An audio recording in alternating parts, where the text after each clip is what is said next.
So, have you ever looked up at the night sky? Have you ever felt small beneath the vast, silent expanse of stars? Each star is a sun, many of them even larger than our own. These suns are grouped into galaxies, billions of galaxies stretch into the distance. The universe is immense, silent, and overwhelmingly grand. It speaks of a power way beyond our comprehension. It hints at a creator of unimaginable scale and intelligence. We could spend our entire lives studying just a tiny corner of this creation and still only scratch the surface of its complexity. The mind that conceived all of this, the power that spoke it into existence, is truly beyond our wildest thoughts. Now consider a question. It's a question so profound, so audacious that it almost feels disrespectful to ask. What if the creator of all that vastness decided to become small? What if the architect of galaxies chose to enter his own creation, not as a king on a blazing chariot but as one of us? Imagine the infinite becoming finite. Imagine the timeless entering time. Imagine the voice that commanded stars into being learning to coo and then to speak simple human words. This is not a thought that comes naturally to the human mind. We expect our gods to be distant, powerful, and utterly separate from our messy, fragile world. But this is the central, staggering claim of the Christian faith. It's a truth that has puzzled philosophers and inspired poets for 2,000 years. The Bible puts it simply, yet the implications are endless. It says that God became a man. The mind behind the swirling nebulae and the distant quasars took on flesh and blood. He didn't send a representative or an angel with a message. He came himself. He folded up his robes of cosmic light, laid aside his immeasurable power, and stepped into the stream of human history. He subjected himself to the very laws of nature that he had created. This event is called the Incarnation. It is the hinge upon which all of history swings. It's the moment when heaven pierced the veil of earth. It's a mystery we can explore for a lifetime and never fully grasp its depths. Why would he do it? Why would the limitless God choose to be limited? Why would the author of life choose to experience our struggles, our pains, and even our death? The answer to this question is the greatest story ever told. It's a story of a love so deep, so relentless, and so personal that it would stop at nothing to reach us. The story begins in the most humble of settings. It doesn't start in a palace or a great temple. It starts in a forgotten town in a dusty stable surrounded by the smell of animals and hay. There, a young woman gives birth. She wraps her newborn son in strips of cloth and lays him in a feeding trough, a manger.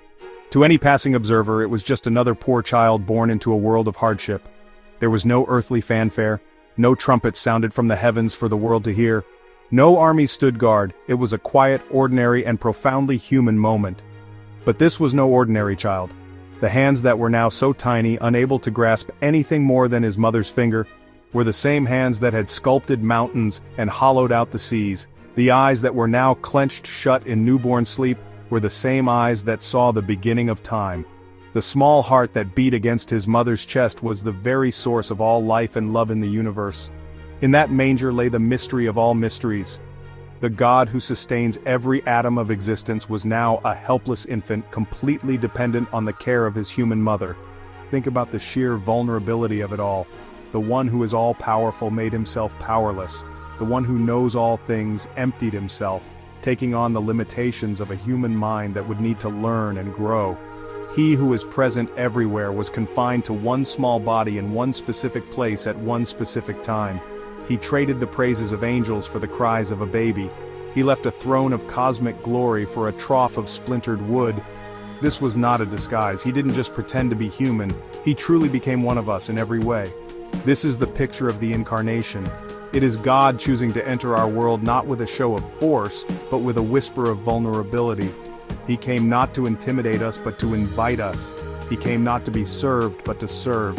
The scene in the manger is a profound statement. It tells us that God is not afraid of our mess. He is not put off by our poverty or our weakness. He is willing to meet us right where we are, in the most ordinary and even difficult circumstances of our lives. The creator of the universe was cradled in a feed box. The baby in the manger was given a name, Jesus, and he was also given another title, one spoken by prophets centuries before his birth. He would be called Immanuel. This ancient Hebrew word is not just a name, it is a promise. It is a declaration that changes everything for humanity. Immanuel means God with us. Not a God who is far away, watching from a safe distance. Not a God who is merely an abstract idea or a philosophical concept. But a God who is present, here, now, with us. A God who has a face, a voice, and hands that can touch and heal. For so much of human history, people felt a vast distance between themselves and the divine. They built temples and offered sacrifices, hoping to bridge the gap. They looked for signs in the stars or messages in the wind.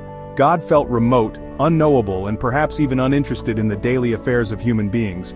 But the arrival of Jesus shattered that perception forever. The Incarnation wasn't just a visit, it was a move. God moved into the neighborhood. He pitched his tent among us, to use the language of the Bible.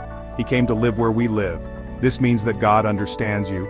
He has walked the dusty roads we walk. He has felt the warmth of the sun and the chill of the evening.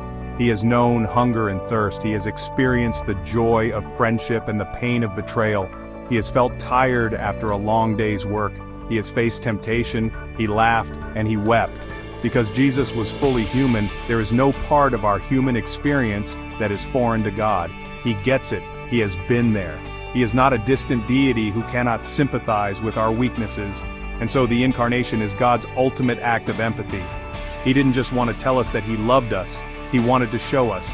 He did this by stepping into our shoes and walking our path. He came near so that we could come near to him without fear. The story of Jesus is the story of a God who refuses to remain separate from his children. He is Immanuel. He is God with us. This truth is the foundation for a personal relationship with the Creator of the universe, a relationship built not on fear or duty, but on the incredible, tangible love of the God who came near. The Gospel of John begins not in a stable, but in eternity. It pulls back the curtain of time and space to show us a profound reality. It declares, "In the beginning was the Word, and the Word was with God, and the Word was God." This is a statement of breathtaking scope. Before there was a world, before light was separated from darkness, before any star was kindled in the heavens, the Word existed. This Word was not just a spoken sound or a written symbol, it was a person, a divine being, existing in a perfect, eternal relationship with God the Father. It tells us that this Word was not a creation, but the Creator himself, co-eternal and co-equal with God. The passage then makes a crucial distinction. The Word was with God, yet the Word was God. This points to the mystery of the Trinity. The Word, who we come to know as Jesus, was in face-to-face community with God from forever. They were distinct, yet inseparable. He was the perfect expression of God, his love, his holiness, his wisdom, his power. He was the agent of creation. The universe is the deliberate, artistic work of this divine Word. Then, John presents the turning point of all existence. He writes, "The Word became flesh, and made his dwelling among us." The eternal Word took on a human body and a human nature. He did not simply possess a body like a puppet master, he became one of us. He breathed our air. He walked on our soil. He lived within the confines of a human life. The uncontainable became contained. The invisible became visible. The God who is pure spirit embraced muscle, bone, and blood, uniting divinity and humanity in one person. This is the heart of the Incarnation. God did not send an ambassador or a prophet with a second-hand message. He came himself. He pitched his tent, his tabernacle, right in the middle of our messy, broken world. That same presence, once dwelling in the holy tent, was now walking among ordinary people. They could see him, hear him, and touch him. John adds, "We have seen his glory, the glory of the one and only Son, full of grace and truth." In the face of Jesus of Nazareth, humanity could finally see the true face of God. So the Apostle Paul, writing to the church in Philippi, gives us another stunning look into the heart of the Incarnation. He describes the mindset of Christ, a mindset of profound humility.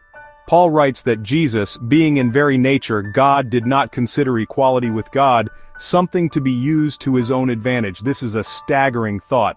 Jesus existed in the full state of divine glory. He possessed all the rights, privileges, power that belonged to God. He dwelled in unapproachable light, worshipped by legions of angels. He had every right to remain in that state of perfection, far removed from the pain and suffering of his creation. It was his by nature, but he chose a different path. He did not cling to his divine prerogatives. Instead, Scripture says, he made himself nothing, he emptied himself. This doesn't mean he ceased to be God. That is impossible. Rather, it speaks of a voluntary act of self-limitation. He willingly set aside the outward display and independent use of his divine attributes. He laid down his glory like a king taking off a crown and royal robe. He surrendered the privileges of his position in heaven to take on the role of a servant. It was a conscious, deliberate choice motivated not by obligation, but by love. This act of emptying led him to take on the very nature of a servant being made in human likeness. He didn't just appear to be human, he became fully human. He embraced all the limitations that come with flesh and blood. He needed to sleep when he was tired, he needed to eat when he was hungry, he learned to walk, he learned to talk. He worked with his hands as a carpenter, he subjected himself to the authority of human parents and earthly rulers. The master of the universe became a servant, placing the needs of others before his own, showing us a new way to live, a way defined not by power and status but by humble service. And being found in appearance as a man, his humility took him even further. Paul tells us he humbled himself by becoming obedient to death, even death on a cross.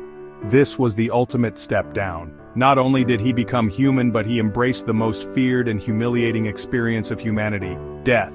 And not just any death, but the death of a criminal, reserved for the lowest of the low, a death of excruciating pain and public shame. The author of life submitted to death.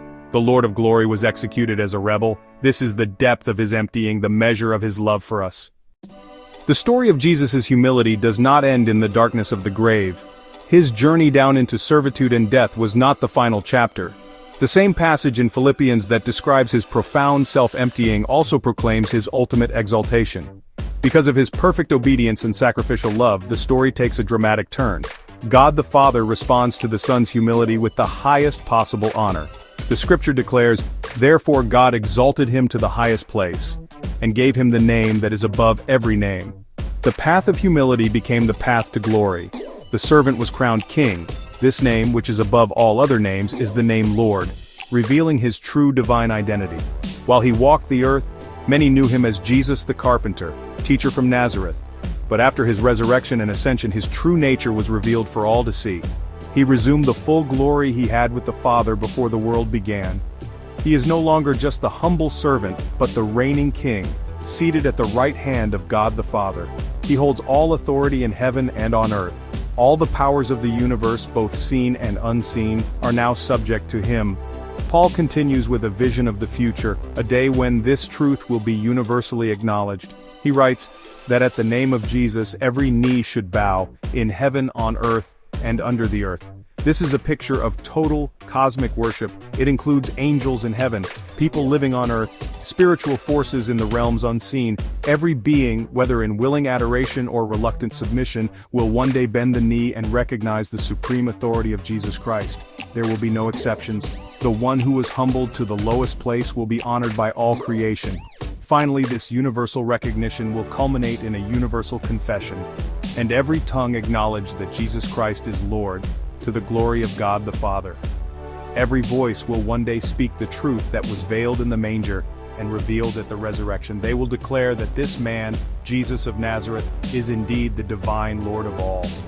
This great confession does not detract from the Father but brings him glory. The entire plan of salvation, from the emptying in the Incarnation to the exaltation of the Son, was designed to reveal the magnificent character and loving heart of God the Father to all his creation. We have journeyed through the mystery of the Incarnation, from the eternal Word to the humble manger, from the powerful miracles to the profound weeping. We have seen the fingerprints of the Creator in the calming of the storm, and the voice of authority in the forgiveness of sins. We have walked with a God who experienced hunger, fatigue, temptation. We have witnessed a love that touches the untouchable, seeks the lost, and lays down its own life. The story is beautiful, powerful, and historic.